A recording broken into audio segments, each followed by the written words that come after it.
আমার প্রিয় ও স্নেহের 2024 সালের নতুন বছরে সপ্তম শ্রেণীর ছাত্রছাত্রী বন্ধুরা, আশা করি তোমার সবাই ভালো আছো। আজ আমরা যে বিষয়টি নিয়ে আলোচনা করব, সপ্তম শ্রেণীর সেকেন্ড সামেটিভ অর্থাৎ দ্বিতীয় পর্যায়ক্রমিক মূল্যায়নের পরিবেশ ও বিজ্ঞানের সিলেবাস, প্রশ্নকাঠামো এবং নমুনা প্রশ্নপত্র নিয়ে। প্রথমে তোমরা সিলেবাসটা দেখে নাও কী কী বিষয় তোমাদের সেকেন্ড সামেটিভ অর্থাৎ দ্বিতীয় পর্যায়ক্রমিক মূল্যায়নে থাকবে। দ্বিতীয় পর্যায়ক্রমিক মূল্যায়নের ক্ষেত্রে ফুল মার্কস তোমাদের রয়েছে 25, আর সময় তোমাদের রয়েছে 50 মিনিট। দেখে নাও কী কী বিষয় তোমায় থাকবে।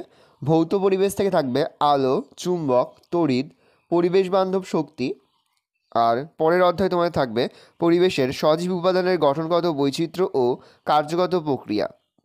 তোমার লিখিত 25 নম্বরের প্রশ্নের মধ্যে বিভাগ ক থাকবে ভৌত বিজ্ঞান আর বিভাগ খ থাকবে জীবন বিজ্ঞান। ভালো করে তোমরা সিলেবাসটা দেখে নাও। এবার আমরা নমুনা প্রশ্নপত্রটা দেখে নেব। দেখো, সরাসরি স্ক্রিনে কিন্তু আমরা 2024 সালের সেকেন্ড সামেটিভ অর্থাৎ দ্বিতীয় পর্যায়ক্রমিক মূল্যায়নের পরিবেশ ও বিজ্ঞানের কোশ্চেন পেপারটা দেখতে পাচ্ছ। ফুল মার্কস তোমাদের রয়েছে 25, আর সময় তোমাদের রয়েছে 50 মিনিট। প্রথমে তোমাদের রয়েছে ভৌত বিজ্ঞান, একের দাগে রয়েছে সঠিক উত্তর নির্বাচন করে লেখো যে কোনো 5টি প্রতিটি প্রশ্নে, মানে 1 করে 1 × 5 = 5। প্রথম, কুয়াশা হলো স্বচ্ছ মাধ্যম, ঈষৎ স্বচ্ছ মাধ্যম, অস্বচ্ছ মাধ্যম, কোনোটিই নয়। উত্তর হবে ঈষৎ স্বচ্ছ মাধ্যম। পরের প্রশ্ন, সূচিছিদ্র ক্যামেরার সাহায্যে দেখা যায় ছায়া, প্রতিকৃতি, প্রতিবিম্ব না প্রচ্ছায়া। উত্তর হবে প্রতিকৃতি। পরের প্রশ্ন, আয়নায় প্রতিবিম্ব গঠিত হয় আলোর প্রতিফলনের জন্য, প্রতিসরণের জন্য, বিচ্ছুরণের জন্য, বিকিরণের জন্য। উত্তর হবে প্রতিফলনের জন্য। পরের প্রশ্ন, একটি চৌম্বক পদার্থ হলো কাঁচ, কাগজ, কোবাল্ট না বরফ। উত্তর হবে কোবাল্ট। পরের প্রশ্ন, এলইডি থেকে নির্গত আলোর রং সবুজ, লাল, সাদা, সবগুলি। উত্তর হবে সবগুলি। রাসায়নিক শক্তি তড়িৎ শক্তিতে রূপান্তরিত হয় মোটরে, নির্জল কোষে, বৈদ্যুতিক ঘণ্টায়, সোলার সেলে। উত্তরে নির্জল কোষে। প্রশ্ন, যেটি পরিবেশ বান্ধব শক্তির উৎস নয় সেটি হলো সূর্য, বায়ু প্রবাহ, জৈব গ্যাস, জীবাশ্ম জ্বালানি। উত্তর হবে জীবাশ্ম জ্বালানি। 2 থেকে রয়েছে সংক্ষিপ্ত উত্তর দাও বিকল্প প্রশ্নগুলো লক্ষণীয় প্রশ্নের, মান 1 করে 1 × 4 = 4। আলোর একটি প্রধান ধর্ম হলো আলো সরলরেখায় চলে। পরের প্রশ্ন, একটি প্রাকৃতিক বর্ণালীর নাম লেখো। উত্তর লিখবে রংধনু। পরের প্রশ্ন, 2টি প্রাণীর নাম লেখো যাদের দেহে চৌম্বক ধর্মের অস্তিত্ব লক্ষ্য করা যায়। মৌমাছি আর শামুক। পরের প্রশ্ন, টর্চের সেলের ভিতর কোন শক্তি কোন শক্তিতে রূপান্তরিত হয়। উত্তর হবে রাসায়নিক শক্তি তড়িৎ শক্তিতে রূপান্তরিত হয়। পরের প্রশ্ন, ফিউজ তার কি? যে কোনো বৈদ্যুতিক সার্কিটের নিরাপত্তার জন্য যে তার ব্যবহার করা হয় তা হলো ফিউজ তার। পরের প্রশ্ন, একটি তরল জীবাশ্ম জ্বালানির উদাহরণ দাও। উত্তর লিখবে পেট্রোলিয়াম। পরের প্রশ্ন, বায়োগ্যাসের মুখ্য উপাদান কি? উত্তর লিখবে মিথেন গ্যাস। পরের প্রশ্ন, এলপিজির পুরো নাম কি? উত্তর লিখবে লিকুইফাইড পেট্রোলিয়াম গ্যাস। 3 থেকে রয়েছে একটি বা দুটি বাক্য উত্তর দাও যে কোনো একটি প্রশ্নের, মান 2। প্রথম, অভিসারী আলোক রশ্মিগুচ্ছ বলতে কি বোঝো? একগুচ্ছ রশ্মিগুচ্ছ একটি নির্দিষ্ট বিন্দু অভিমুখে একত্রিত হয়ে মিলিত হওয়াকে অভিসারী রশ্মিগুচ্ছ বলা হয়। এক্ষেত্রে বিস্তৃত অঞ্চল থেকে রশ্মিগুচ্ছ একত্রিত হয়ে একটি বিন্দুতে মেশে, যেমন আতশ কাচের দ্বারা প্রতিসৃত হওয়া আলোক রশ্মিগুচ্ছকে অভিসারী রশ্মিগুচ্ছ বলা হয়। বলেছে আলোর প্রতিফলনের সূত্র দুটি লেখো। আলোর প্রতিফলনের ক্ষেত্রে আলোক রশ্মিগুচ্ছ দুটি সূত্র পালন করে, যথা আপাতিত রশ্মি, প্রতিফলন রশ্মি এবং ওই বিন্দুতে প্রতিফলকের ওপর অঙ্কিত অভিলম্ব সর্বদা একই সমতলে থাকবে। 2, আপতন কোণ ও প্রতিফলন কোণ সর্বদা সমান হবে। সিনেমার পর্দা অমসৃণ ও সাদা হয় কেন? সাদা বর্ণের বস্তু মোটামুটিভাবে সব আলোকেই প্রতিফলিত করে, কোনো আলোকেই শোষণ করে না, ফলে পর্দায় প্রতিবিম্ব উজ্জ্বল এবং যথাযথ রঙের দেখায়। আর অমসৃণ করার উদ্দেশ্য হলো পর্দায় আলো পড়লে যাতে বিক্ষিপ্ত প্রতিফলন হয় এবং সিনেমা হলের যে কোনো স্থান থেকে দর্শক পর্দায় গঠিত প্রতিবিম্ব দেখতে পায়। 4 থেকে 3 থেকে 4টি বাক্য উত্তর যে কোনো 3টি প্রতিটি প্রশ্নের, মান 3 করে 3 × 3 = 9। প্রথম, একটি চুম্বকের মাঝখান থেকে সুতো বেঁধে ঝুলিয়ে দিলে সেটি উত্তর দক্ষিণ মুখ করে থাকে। ব্যাখ্যা করো। একটি চুম্বক বহুদিন ধরে ঝুলিয়ে রাখলে পৃথিবীর উত্তর দক্ষিণ দিক বরাবর রেখে দিলে দেখা যায় ওই দণ্ডের মধ্যে ক্ষীণ চুম্বকত্ব সৃষ্টি হয়েছে। দণ্ডটার উত্তরমুখী প্রান্তে উত্তর মেরু আর দক্ষিণমুখী প্রান্ত দক্ষিণ মেরু সৃষ্টি হয়, অর্থাৎ পৃথিবী নিজেই একটি চুম্বক। ভৌগোলিক উত্তর ও দক্ষিণ মেরু দুটির কাছে পৃথিবীর চুম্বকীয় মেরু দুটি অবস্থান করে, ফলে আবেশের ফলে সহজেই দণ্ডচুম্বকের মধ্যে চুম্বকত্ব সৃষ্টি হয়েছে, তাই দণ্ডচুম্বকটির উত্তর সন্ধানী মেরু ও দক্ষিণ সন্ধানী মেরু যথাক্রমে দক্ষিণে উত্তরে মুখ করে থাকবে। চুম্বক কাকে বলে, এর বিভিন্ন ধর্মগুলি লেখো। বস্তু নিকেল, কোবাল অথবা লোহাকে আকর্ষণ করতে পারে এবং যার দিকদর্শী ধর্ম আছে তাকেই চুম্বক বলে। ধর্মগুলো হলো: 1. চুম্বকের দিক নির্দেশ করার ধর্ম বর্তমান। 2. সমমেরু, এটা সমমেরু হবে, সমমেরু পরস্পরকে বিকর্ষণ করে। চুম্বকের বিপরীত মেরু পরস্পরকে আকর্ষণ করে। পরের প্রশ্ন, চালু লাইনে কাজ করার সময় ইলেকট্রিক মিস্ত্রির কিসের ওপর দাঁড়িয়ে কাজ করা উচিত, লোহার চেয়ার না কাঠের টুল? চালু লাইনে কাজ করার সময় ইলেকট্রিক মিস্ত্রির কাঠের টুল এর ওপর দাঁড়িয়ে কাজ করা উচিত, কারণ কাঠ হলো তড়িতের কুপরিবাহী, তাই কাঠের টুলের ওপর দাঁড়িয়ে মিস্ত্রি কাজ করা অবস্থায় ভুলে পরিবাহিতায় হাত পড়ে গেলেও তড়িৎ শরীরের মধ্যে দিয়ে প্রবাহিত হতে পারে না, অর্থাৎ শক লাগবে না। আচ্ছা, প্রচলিত ও অপ্রচলিত শক্তি কাকে বলে? প্রচলিত শক্তি, যে সমস্ত শক্তি বর্তমানে বহু পরিমাণে উৎপাদন ও ব্যবহার করা হয় তাদেরকে বলা হয় প্রচলিত শক্তি। এই শক্তি বহুদিন ধরে ব্যবহৃত হয়ে আসছে। কয়লা, খনিজ তেল, প্রাকৃতিক গ্যাস থেকে প্রাপ্ত শক্তি, জলবিদ্যুৎ শক্তি, পারমাণবিক শক্তি প্রভৃতি বল চিরাচরিত শক্তি বা প্রচলিত শক্তির উদাহরণ।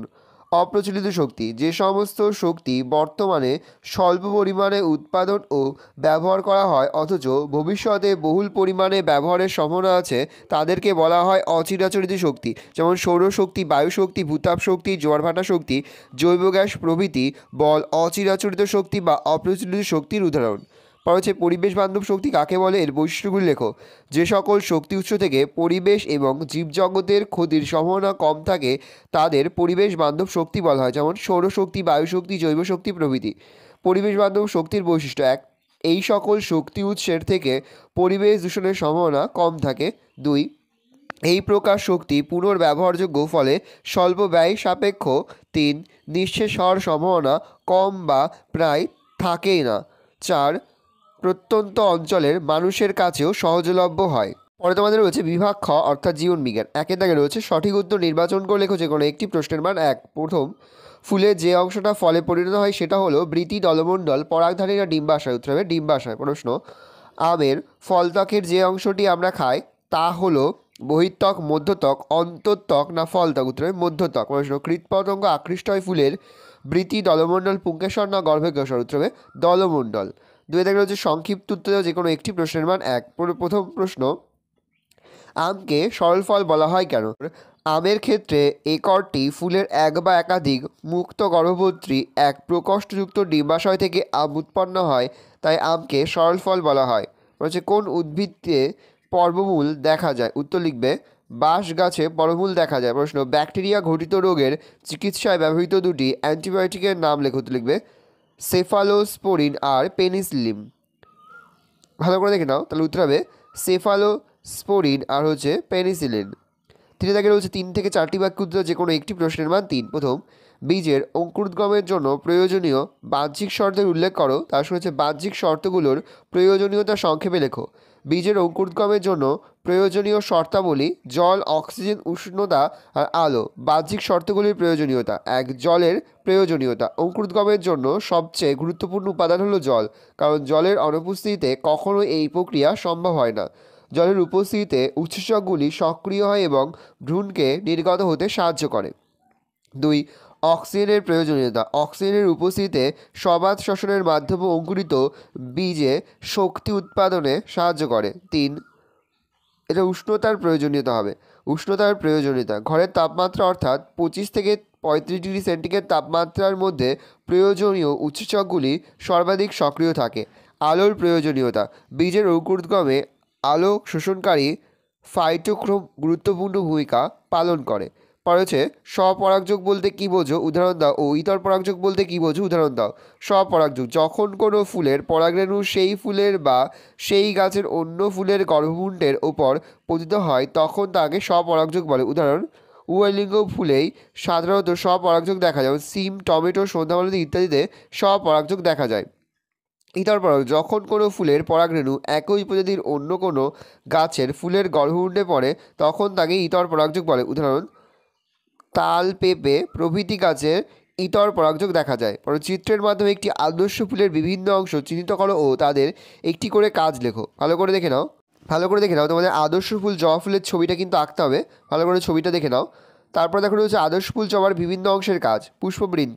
পুষ্পবৃন্ত ফুল ও কাণ্ড বা শাখা প্রশাখার সঙ্গে সংযোগ রক্ষা করে। 2 পুষ্পাক্ষ ফুলের স্তবকগুলিকে যেমন বৃতি, দলমণ্ডল, পুংস্তবক ও স্ত্রীস্তবক ধারণ করে।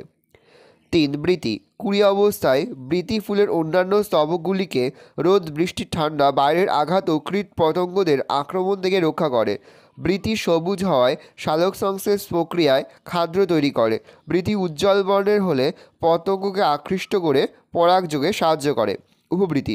উপবৃতি অপরিণত দশায় বৃতিকে রক্ষা করে। 5 দলমণ্ডল ফুলের ভেতরের স্তবক, পুংস্তবক ও স্ত্রীস্তবকে কীটপতঙ্গ এবং রৌদ্র জল থেকে রক্ষা করে। উজ্জ্বল বর্ণের সাহায্যে দলমণ্ডল কীটপতঙ্গকে আকৃষ্ট করে পরাগযোগে সাহায্য করে। পুংস্তবকের পুংকেশরে যে পরাগধানী থাকে তার মধ্যে মিওসিস প্রক্রিয়ায় উৎপন্ন পরাগরেণু পুংজননকোষ ফুলের নিষেক প্রক্রিয়ায় সাহায্য করে বংশবিস্তার সংঘটিত করে। স্ত্রীস্তবকের অন্তর্ভুক্ত গর্ভপত্রের ডিম্বাশয়ের ডিম্বক উৎপন্ন হয়। নিষেকের ফলে ডিম্বাশয়টি ফলে এবং ডিম্বক বীজে পরিণত হয়। পুংস্তবকের মতোই স্ত্রীস্তবক বংশবিস্তারে সহায়ক অঙ্গ। দেখে নাও, এখানে মোট 7টি অংশ চিহ্নিত করা হয়েছে এবং লেখা হয়েছে। এই 7টি অংশ ছাড়াও তোমরা কিন্তু 3টি ভালো করে দেখে নাও, এখানে মোট 7টি অংশ সম্পর্কে কিন্তু বিস্তারিত আলোচনা করা হয়েছে। এখান থেকে যে কোনো 5টি লিখলেই কিন্তু হয়ে যাবে। ভালো করে দেখে নাও, এই রয়েছে টোটাল তোমাদের সেকেন্ড সামেটিভ অর্থাৎ দ্বিতীয় পর্যায়ক্রমিক মূল্যায়নের সপ্তম শ্রেণীর পরিবেশ ও বিজ্ঞানের কোশ্চেন পেপার। ভালো করে তোমার কোশ্চেন পেপারটা দেখে নাও। আশা করি ভিডিওটা ভালো লেগেছে। ভিডিওটা ভালো লাগলে ভিডিওকে লাইক করতে থাকলে ভুলবে না। আর আমার চ্যানেল নতুন হওয়া লাল কালার সাবস্ক্রাইব প্রেস করে পাশে বেল আইকন প্রেস করে যখন নতুন করে ভিডিও আপলোড করি সবার ফার্স্ট নোটিফিকেশন তোমরা পেয়ে যাও। আর এই ভিডিওটি তোমার বন্ধু বান্ধবী আত্মীয়স্বজন সবার মধ্যে কিন্তু অনেক শেয়ার করে দাও যারা এবছর সপ্তম শ্রেণীতে পড়ছে। আমরা কিন্তু ইতিমধ্যে সপ্তম শ্রেণীর প্রতি বিষয়ের সিলেবাস, প্রশ্নকাঠামো এবং নমুনা প্রশ্নপত্র কিন্তু আপলোড করে দিয়েছি। তোমরা যদি এখনও পর্যন্ত সেই ভিডিওগুলো না দেখে থাকো, ভিডিওগুলো কিন্তু তাড়াতাড়ি দেখে নাও। তোমাদের সকলকে জানাই আগাম পরীক্ষার অনেক শুভেচ্ছা এবং অভিনন্দন। একেবারে ভিডিও শেষে স্ক্রিনে তোমরা একটা প্লেলিস্ট দেখতে পারবে, তার উপরে ক্লিক করলেই সমস্ত ভিডিওগুলোই কিন্তু তোমরা পর দেখে নিতে পারবে। কোথাও লিখতে বা বুঝতে যদি কোনো রকম অসুবিধা হয় তাহলে কিন্তু নির্দ্বিধায় কমেন্ট সেকশনে কমেন্ট করে যাওয়াতে একদমই ভুলবে না। ভালো করে তোমরা কোশ্চেন পেপারটা দেখে নাও।